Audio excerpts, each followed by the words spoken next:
Have you ever stared in the mirror at 50, 60, or even 70, wondering why the years are piling on the aches, the fog, the endless fatigue, while everyone else seems to be chasing that elusive fountain of youth? What if I told you that at 83, I'm not just surviving? I'm thriving, outdancing my grandkids, devouring life with a clarity and energy that has my doctors scratching their heads in utter disbelief. That's right, I'm the 83-year-old who shocked the medical world with my secret weapon. For so-called bad habits that society swears will kill you, but they've actually supercharged my health, reversed the clock on my body, and kept me sharper, stronger, and happier than folks half my age. Stick with me until the very end, because I'm not just spilling these game-changing habits. I'll hand you the simple, no BS blueprint to weave them into your life today, so you can walk away feeling that same electric spark of possibility, ready to rewrite your own story and leave your doctor speechless too. Before we begin, I would appreciate it if you like this video, you can help me continue to spread the old age lesson. If you haven't subscribed yet, I recommend you subscribe and turn on the bell so you don't miss any videos. If you like this video, please comment number 1. If you don't like it, comment number 0 to let me know, so I can make a better video for you. Now let's get started. Habit 1. I take a nap every single afternoon. In the rhythm of my daily routine, one practice stands out as non-negotiable. I carve out time for a refreshing nap every afternoon, without fail. This isn't a whim or an indulgence, it's a cornerstone of my well-being. Yet, despite its reliability, this habit draws predictable eye rolls and gentle jabs from my family. They affectionately dub me lazy for surrendering to sleep in the middle of the day, as if it's some kind of moral failing to prioritize rest amid the bustle of life. But here's the truth they've come to grudgingly accept, backed by solid science. What they see as sloth is actually one of the most intelligent, proactive steps I take to safeguard my long-term health and vitality well into my later years. For generations, the stigma around napping ran deep, woven into the fabric of societal expectations. Back in the mid-20th century and beyond, catching a midday snooze was dismissed as a hallmark of frailty, a privilege reserved for fussy toddlers, the bedridden ill, or those who simply lacked the grit to push through. The unspoken cultural decree was unequivocal. True productivity and robust health demanded unyielding endurance. Ambitious adults, the narrative went, muscled past any post-lunch lethargy with sheer determination, a strong cup of coffee, or both. Sleep during daylight hours? That was for the undisciplined. But as it turns out, this well-intentioned but misguided advice couldn't be further from the truth, particularly for those of us who've crossed the threshold of 65. Our bodies, wiser with age, crave these pauses more than ever, and ignoring them invites unnecessary wear and tear.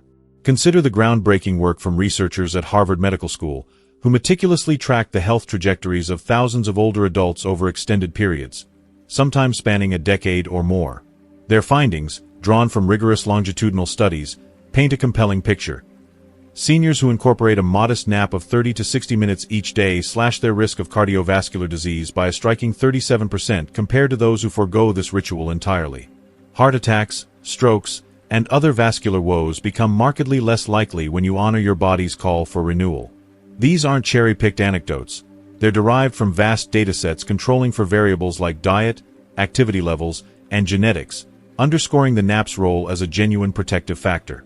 That familiar slump you encounter around 2 p.m., the one where your eyelids droop and focus fragments, isn't a personal shortcoming or a lapse in willpower. Far from it. It's a perfectly orchestrated cue from your internal clock, the circadian rhythm that's been ticking away since birth. This natural ebb and alertness, peaking in the early afternoon, evolved as a survival mechanism, allowing our ancestors a brief respite from the midday heat or post-meal digestion demands. Suppressing it with gritted teeth, endless to-do lists, or jolts of caffeine doesn't conquer fatigue, it merely postpones it, piling on undue strain. Over time, this resistance taxes your heart, elevates blood pressure, and hampers the subtle overnight repairs that keep your systems humming.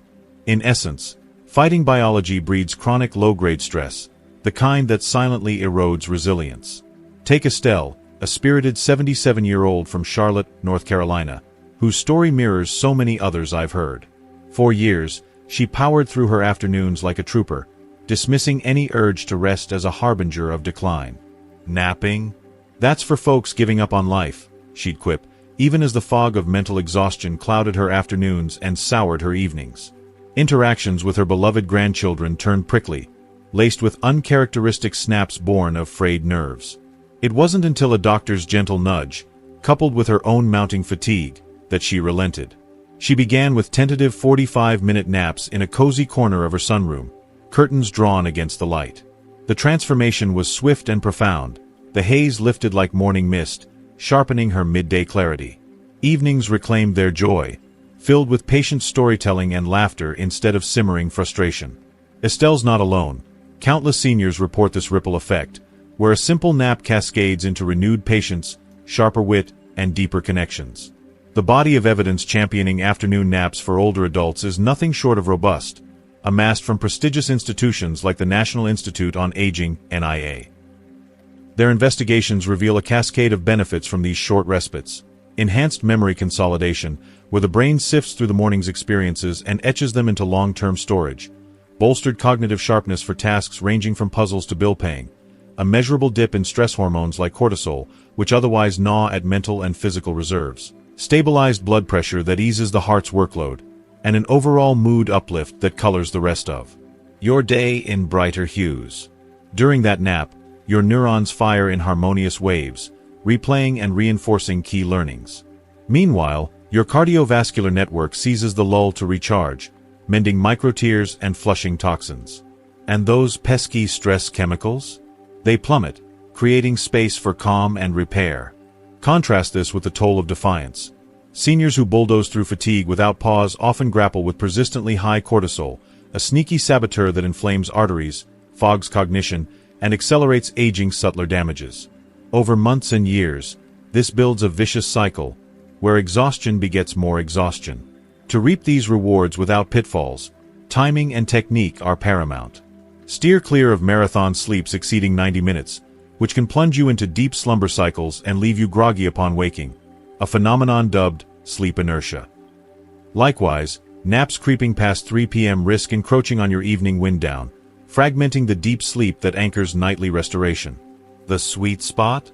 Aim for a 30 to 60-minute interlude slotted between 1 p.m. and 3 p.m., aligning precisely with your circadian trough. This window lets you surf the energy dip rather than battle it, priming you for a revitalized evening and sounder night. Craft your nap sanctuary with intention. Slip into a quiet, dimmed room, perhaps your bedroom with blackout shades or a serene guest space, reclining fully on a supportive surface like a bed or soft chaise, not slumped in an armchair amid the drone of daytime TV. Propping feet slightly elevated can enhance circulation, inviting deeper relaxation. And yes, deploy that alarm clock as your faithful sentinel. A gentle chime after 45 minutes ensures you rise refreshed, not rumpled. Guilt has no place here. Banish it outright. Society's productivity cult may whisper otherwise, but your physiology shouts louder. This is recovery, not retreat. Tune out the shamers. They're echoing outdated scripts, not your body's wisdom. Life's demands, a standing appointment, a grandchild's visit, may occasionally sideline your nap. When that happens, don't despair. Simply champion it on the days it fits, letting consistency build its quiet momentum. The perks compound, hearts beat steadier, minds stay nimbler, and vitality endures. Far from laziness, this is longevity in action. Strategic, science-backed stewardship of your most precious asset, you. Begin this week. Your weary heart and bustling brain will thank you with every beat and thought. Procrastinate, and you risk awakening to the regrets of a body pushed too far, too long. If you are still watching this video and finding these lessons useful, please comment number 1 below to let me know that you are still watching this video with me. Thank you for your valuable time. Habit 2. I eat full-fat dairy every day. Flash back to the diet dogmas of yesteryear, and you'll recall the dire warnings etched into public health lore. Full-fat dairy was the villain, a greasy culprit poised to gum up your arteries overnight and usher in an early grave. Skim milk cartons screamed salvation from grocery shelves, while butter was banished in favor of dubious spreads. I tuned out that chorus over a decade ago, opting instead for the creamy richness of whole milk and aged cheddar in my daily fare. The result? A decade of steadily improving health markers, steady energy, balanced weight, and lab results that leave my physician nodding approvingly. What was once decried as dietary folly has proven to be a nourishing ally. The low-fat frenzy ignited in the 1980s, fueled by early, oversimplified studies linking saturated fats to heart woes. It snowballed into a cultural overhaul. Fat was framed as the archenemy of slimness and longevity, prompting a purge from pantries worldwide. Eager to comply, food giants stripped cream from yogurt and cheese, then slyly compensated with heaps of sugar, high-fructose corn syrup, and lab-borne thickeners to mask the blandness. Physicians, echoing the era's guidelines, prescribed penance. Swap whole milk for watery skim, nosh on light yogurts masquerading as virtue, and slather margarine, often laced with trans fats, over bread. An entire cohort heeded this gospel, only to watch epidemics of obesity, insulin resistance, and metabolic mayhem surge in its wake. Sicker, not slimmer, they became, as the missing fats left nutritional voids filled by worse offenders. Fast forward to today, and the verdict has flipped, courtesy of meticulous research like that from Tufts University's Friedman School of Nutrition Science and Policy. In a landmark study shadowing over 3,000 seniors for 15 grueling years, scientists unearthed a protective edge. Those savoring full-fat dairy, think generous pours of whole milk or slabs of real brie, boasted a 42% reduced odds of tumbling into type 2 diabetes territory versus their low-fat or dairy-dodging peers. This wasn't a fluke. Adjustments for lifestyle, genetics, and intake volume fortified the finding. Why the shield? Dairy's innate fats orchestrate blood sugar's gentle dance, blunting spikes that inflame and exhaust the pancreas. They ferry vital fat-soluble vitamins, A for vision and immunity, D for bones and mood, E for cellular armor, K for clotting and heart health, straight to where they're needed, a delivery impossible without their fatty escort. Plus, that satisfying heft curbs mindless munching, fostering true fullness that low-fat imposters rarely deliver. Meet Terrence, an 81-year-old retiree from St. Louis, Missouri, whose journey echoes the low-fat era's pitfalls. For 3 decades, he towed the line. Fat-free cottage cheese for breakfast, skim lattes mid-morning, and endless carb-heavy snacks to quell the gnawing hunger that followed. His glucose readings swung wildly, a roller coaster of highs and crashes that sapped his stamina and shadowed his days with worry. Desperation led him to a nutrition seminar, where he first encountered the full-fat renaissance. Skeptical but willing, he restocked his fridge with whole milk kefir and full-fat ricotta. Within mere weeks, the chaos steadied. Morning fasts held firm, energy flowed even-keeled, and the perpetual peckishness faded. Blood work confirmed it. A1C levels dipped into the normal range, a victory sweeter than any dessert. Terrence's tale underscores a broader truth. Reclaiming fat isn't rebellion, it's reclamation of equilibrium. Delving deeper, the mechanisms are elegantly straightforward, illuminated by Harvard's expansive cohorts. Dairy fats, particularly those in yogurt and cheese, decelerate gastric emptying, metering carbs released to avert insulin surges that pave diabetes' path. Enter conjugated linoleic acid, CLA, a superstar fatty acid abundant in grass-fed dairy, which lab and population studies link to trimmed visceral fat, fortified arterial linings, and even tempered risks for breast and colorectal cancers.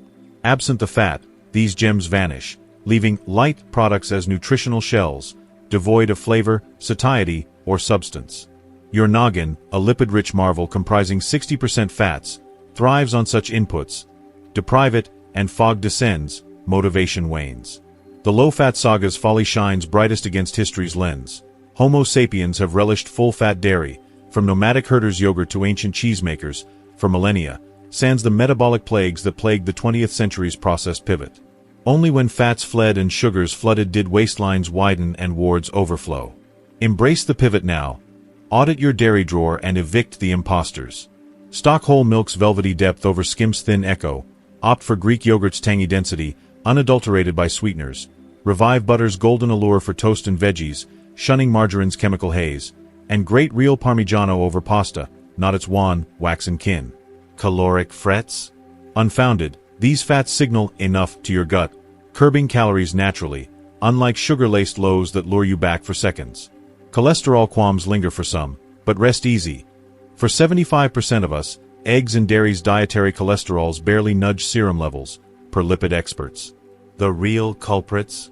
The refined starches and sweets you've substituted in fuel plaques far more fiercely. Savor full-fat dairy sans apology. It's your ally in brain buoyancy, glycemic grace, and nutrient abundance. Inaugurate the shift today. Your cells, starved too long, await this bounty. Linger in denial, and deficiencies may demand a steeper toll tomorrow. Habit 3. I drink coffee throughout the day.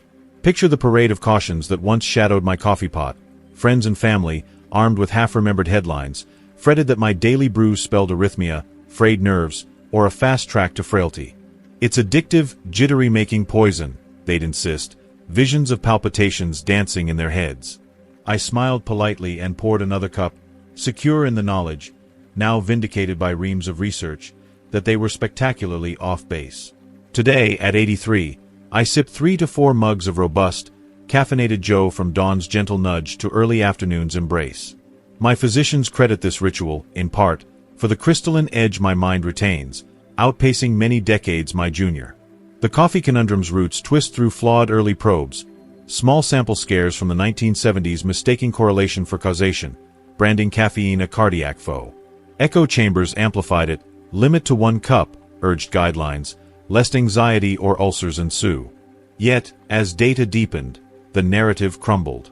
Enter Johns Hopkins' epic saga. Shadowing tens of thousands of elders across decades, it spotlighted a 65% plunge in Alzheimer's odds for those quaffing 3 to 5 cups daily versus the abstainers. This isn't outlier whimsy. It's etched from diverse cohorts, parsing confounders like smoking and socioeconomic sway. Coffee's arsenal? Over 1,000 bioactive marvels, headlined by polyphenol, fierce antioxidants that shield neurons from free radical barrages, the rust that corrodes cognition into dementia's dusk. Caffeine, the star stimulant, sharpens vigilance, fortifies recall by bolstering hippocampal ties, and, per neuroimaging, thwarts amyloid and tau tangles, Alzheimer's infamous hallmarks. Beyond the gray matter, Harvard's meta-analyses weave a wider web. Type 2 diabetes via insulin sensitization, warded livers against cirrhosis and malignancy, curtailed Parkinson's quiver, and tempered colorectal and endometrial cancers. It's a polymath potion, fortifying from scalp to soles. Loretta, wait, Levern, 79, from Detroit's resilient core, embodies the turnaround. 3 years back, post a library tome on neuronourishment, she ditched herbal tisanes for 4 daily cups, black and bold. Baseline cognition tests loomed middling. Follow-ups, 2 years on, gleamed brighter. Memory evocations quicker, problem-solving swifter. It's like oiling the gears, she beams, crediting Joe for bridging generations in lively debates. Her arc, one of many, as clinics note upticks in executive function among caffeinated cohorts. The evidence edifice towers. The Journal of Alzheimer's Disease chronicles caffeine's synaptic symphony, quelling aberrant prion before they plaque. Insulin whispers improve. Diabetes's door ajar no more. Polyphenol douse systemic fires, from arteries to alveoli. Hepatic guardians abound. Coffee's chlorogenic acids detoxify, curbing fibrosis and tumors, per cohort chronicles. Yours alarms? Artifacts of anemia, uncontrolled variables, caffeine's pressor pulse misconstrued. Now, cohorts concur. Moderate mugs mend, not maim, vasculature, perhaps via endothelial ease or anti-inflammatory balm. Protocol for potency, 3 to 5 cups, caffeinated and unadorned, ceasing by 2 p.m. to court night's embrace. Sensitivity, taper sweetly, eschew sugar's sabotage or faux sweet pitfalls. A splash of whole cream, welcome. Wedding water-soluble wonders. Novices, inch from 1 cup, body acclimating amiably. Jangles, dose down or pair with repast, empty stomach jolts jar. Decoff detour? Nay, the alkaloids armor lacks. Solvent strip siblings. 0 calories in ebony elixir bar baubles. No ballast but bliss. Brew bold tomorrow. Your cortex craves this cadre against forgetfulness fog. Dawdle, and shadows steal what vigilance might save. If you are still watching this video and finding these lessons useful, please comment number 2 below to let me know that you are still watching this video with me. Thank you for your valuable time. Habit 4. I don't exercise every single day. Imagine flipping the script on sweat-soaked sanctity. What if daily drills, hailed as health's holy grail, actually sabotage your strength post 65? The gym gurus and guideline guardians have long preached escalation, every dawn a deadlift, every dusk a dash, as if respite reeks of surrender. I beg to differ, and data concurs. 4 to 5 sessions weekly, laced with unapologetic off days, have sculpted me sturdier than daily devotees half my age. Rest isn't recess, it's renaissance. Mayo Clinic's Vigilant Vigils, profiling senior sweat patterns, illuminate. Those weaving 2 to 3 full halts weekly preserve prowess in sinew and skeleton superior to ceaseless churners. Microtrauma from toil, fibril frays, ligament laments. Mends in moratoriums, forging fortitude. Skimp on solace, and inflammation festers, overreach ousts, lesions lurk, vigor vaporizes in vicious volte-face. Elders elastin echoes slower. Sans surcease, senescence accelerates. Harvey, 75, Omaha's steadfast soul, toiled sevenfold sans Sabbath, deeming downtime dereliction. Discipline demands daily, he'd decree, till enervation and enduring aches ambushed. A therapist's treatise turned the tide. 3 breathers beckoned. Soreness subsided, metrics mounted. Squats surged, stamina soared, in 60 sunrises. His hymn, Harmony in Hiatus. National Institute on Aging says affirm. Myofibril mending peaks in pause, not pump. Protein polymers prioritize repair. Cortisol's chronic crest corrodes cachexia. Immunity implodes. Tendons tauten, needing nurture. Sans, synovitis simmers to scourge. Slumber shatters under ceaseless strain. Sympathetic surge unslaked. Paradox pulses. Poised practice prevails over profligate push. Endurance endures. Power proliferates. Regimen, 4-5 fervent forays, twin triple truces, 0 zeal, just zephyrs, strolls, salutes, chores caress. No compunction in calm, gains germinate in genuflection. Daily devotee, dawn one dormant dawn weekly. Vigor vaults, vivacity vivifies. Heat humors, lassitude, lacerations, lethargy, linger longer, ledger be damned. Overzeal's elder epidemic, eviscerates ends. Essence eclipses excess, constancy crowns. Recline resolute this round, robustness roots in reprieve, not rigor. Tarrying tempts tumbles, torpors toll. These quartet quirks, naps nod, dairy's depth, coffee's cascade, rest's reprieve, once whipsawed as wicked by yesteryear's yardsticks. Yet, vanguard verdicts from venerated vaults, Harvard, Johns Hopkins, Mayo, NIA, vouchsafe their vigil. Hearts hardened, intellects illumined, metabolisms mended, might maintained, lifespan lengthened. Shun stale sermons. Science strides, shattering shibboleths. Heed hypotheses honed, not hearsay hoary. Your corpus chronicles the chronicle. And there you have it, friends, the 4 bad habits that have kept this 83-year-old heart beating strong, sharper, and more alive than ever, leaving doctors in awe and me grateful for every vibrant day. Isn't it incredible how flipping the script on what we thought was wrong can unlock a lifetime of health and joy? What have you learned so far from my story? Take a moment, right now, and think about it. In the comments below, share with us. What's one thing you've learned today that you'll bring into practice in your own life? Maybe it's ditching the guilt over that late-night indulgence or embracing a quirky routine that feels oh so good. Your stories inspire me and this community. Let's build each other up. If you like this video, please leave your comment below, and don't forget to like, share, and subscribe to our YouTube channel for more secrets to thriving at any age. See you in the next one. Stay shocked, stay healthy.